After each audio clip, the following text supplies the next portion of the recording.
I guess if it's your first truck, as an owner-operator, you might make a decision based on that truck looks cool, but that doesn't explain why people go back and on their second, third, fourth, and fifth trucks, they're still buying these old hood trucks. But the bank looked at everything, and they're like, yeah, that truck's worthless. It's not worth rebuilding. Why do owner-operators buy like these long hood, older trucks? You know, they're less fuel efficient, so you're throwing money away on diesel.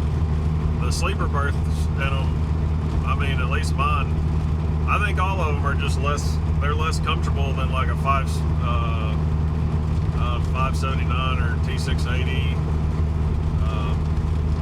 or even the Freightliners, or any of them. So sleeper berths are less comfortable, unless you do a custom job, you know.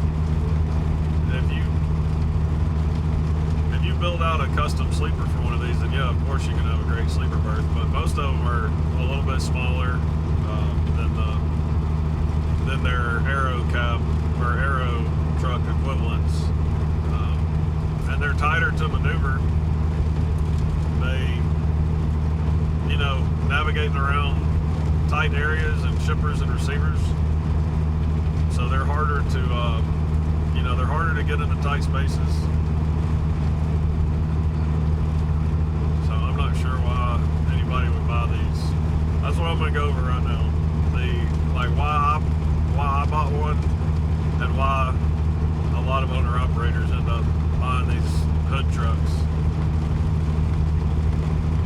One reason is not for the truck at all, it's for the engine.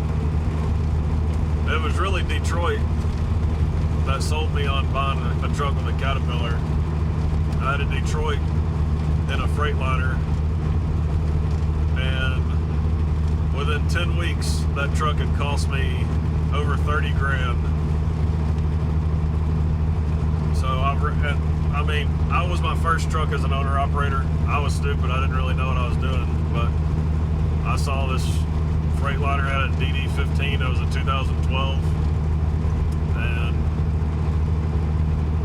it was priced where I could easily afford it, or, you know, the banks, they loaned me money for it. I couldn't pay cash for it at that point, but so I bought that truck, and I bought it from Penske, so I mean, it was a real bad decision. If you buy a truck from like Ryder or Penske, you know, they're not taking care of that equipment at all. Those are just garbage trucks. But so I bought it from Penske, and then I took it straight to to a shop and did an oil change. And after I did the oil change, I checked the level. That oil was just pitch black after a fresh oil change, and it had whatever it take, you know, 12 gallons or so fresh oil in it, and that oil was just pitch black. I was thinking, that's not real good.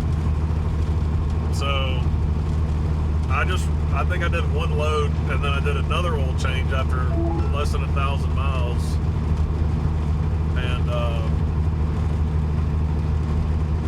and it was still pitch black after the second oil change.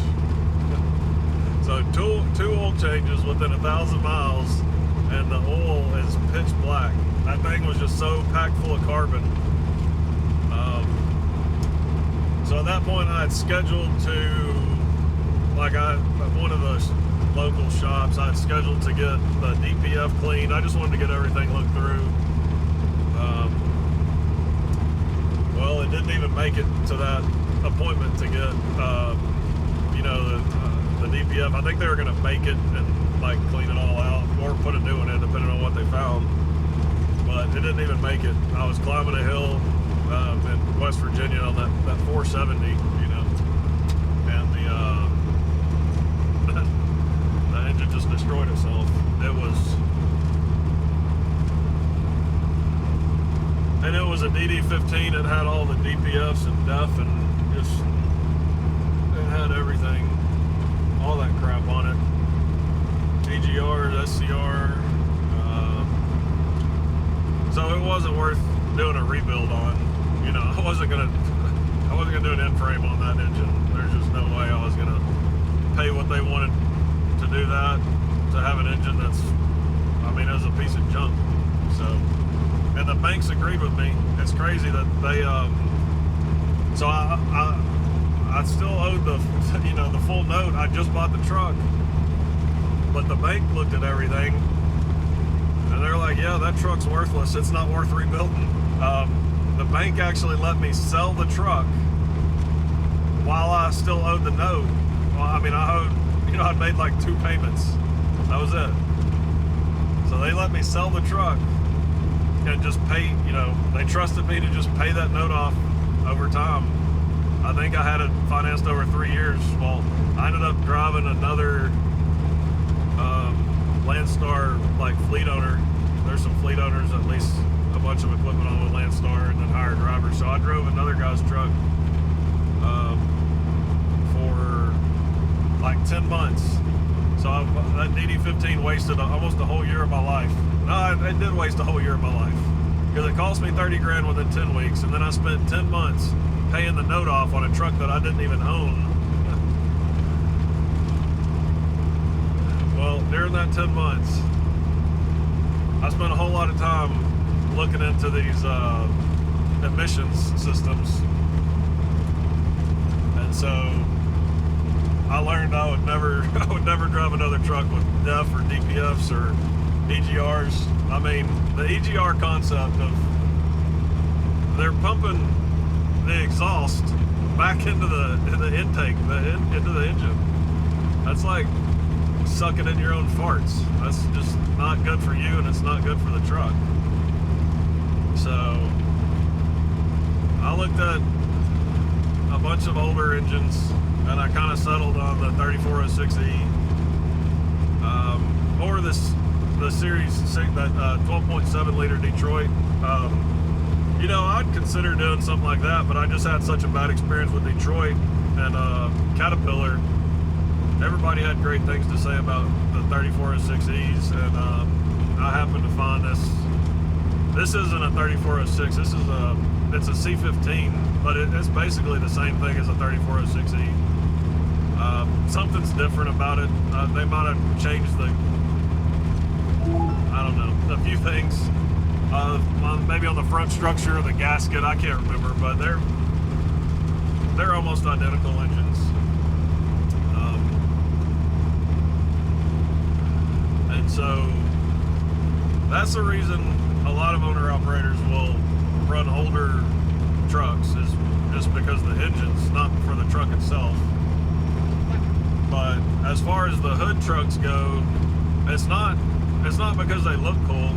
I mean, I guess if it's your first truck, as an owner-operator, you might make a decision based on that truck looks cool, but that doesn't explain why people go back and on their second, third, fourth, and fifth trucks, they're still buying these old hood trucks. You know? I mean, they could be buying them for looks. If you're buying a truck for looks at that point, you need to grow up a little bit. You should be making some more practical decisions. But they're easier to work on. Like, there's just a lot more room. They don't have any plastic crap all over the cover in the fuel tanks. You can just crawl under there, look around. You can see everything. You can put your hands on everything real easily. And you actually so you save yourself time on maintenance, but you also save the mechanics. Like, you're paying less for labor because the mechanics are spending less time on your truck. The mechanics like working on these trucks more than they like working on a plastic Freightliner. You know, they just do. There's not a mechanic in this world that says, yeah, let me spend the first 10 minutes of this job unbolting and unclipping this plastic piece of junk on the side, and then I can, you know, maybe try to squeeze my hand in around this other plastic part. Nobody likes doing that. So you save time and money on maintenance, and that's one thing people don't talk about. They don't consider that. You do spend more on fuel though with these. I mean, they get worse fuel mileage. There's no doubt about that. However, if you're doing flatbed or step deck or RGN freight, your fuel mileage is largely based on what load, the shape of the load you're hauling.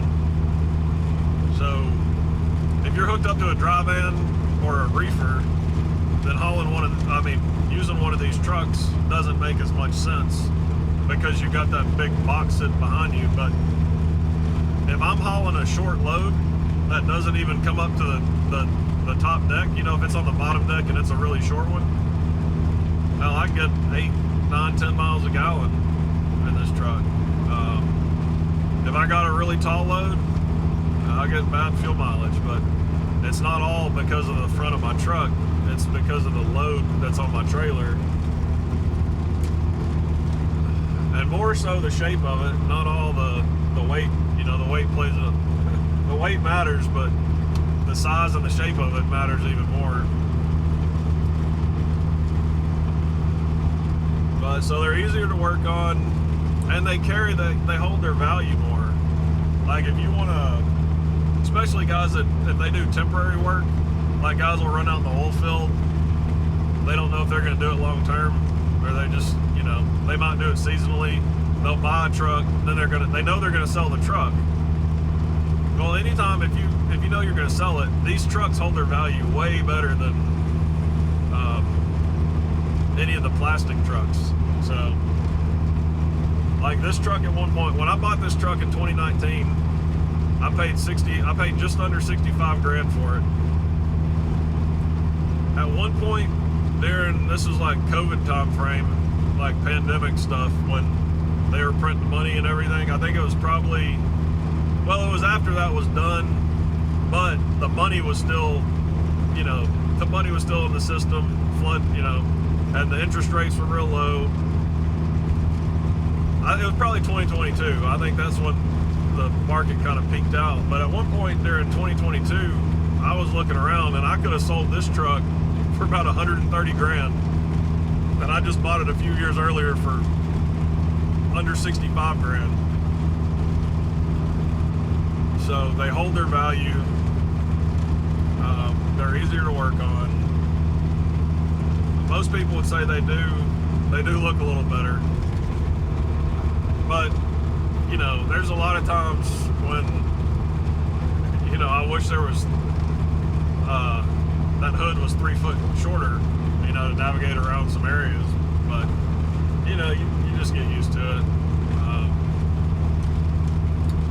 The biggest reason is just practicality, ease of use. Like, if it's a company truck, you're not paying for the maintenance.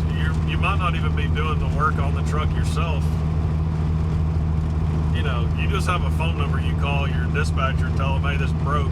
They just tell you where to take it. But as an owner-operator, you're thinking about how can I get this thing moving again on the side of the road with, as quickly as possible and the least amount of effort possible. And that's what these trucks give you. They're reliable, they're easy to work on. You can fix them on the side of the road without too much of a problem. Who can work on it? That's another big thing, is how many shops can work on it. An old Cat engine or an old Detroit or an old Cummins, any of the older engines, you can take them nearly anywhere. I can take this truck to any of the Caterpillar equipment dealerships. They'll work on it. The main place I go is the Cat truck centers in Longview, Texas. I'd stay away from Peterbilt as much as I can. I ain't going to Peterbilt. But I can go to Peterbilt. Peterbilt will work on it. Kenworth will work on it. Any independent, just local mechanic, they'll all work on Cat engines. There's not any diesel mechanic that I know of that's like, yeah, I can work on this new emissions engine, but I have no idea what's going on with that old, that old pre-emissions engine. I don't know how it works. So everybody can work on it. So it's just your available maintenance and getting repairs and work done. It's just so much easier. You're not limited, and you're not, cornered into a certain dealership that you have to go to get work done on them.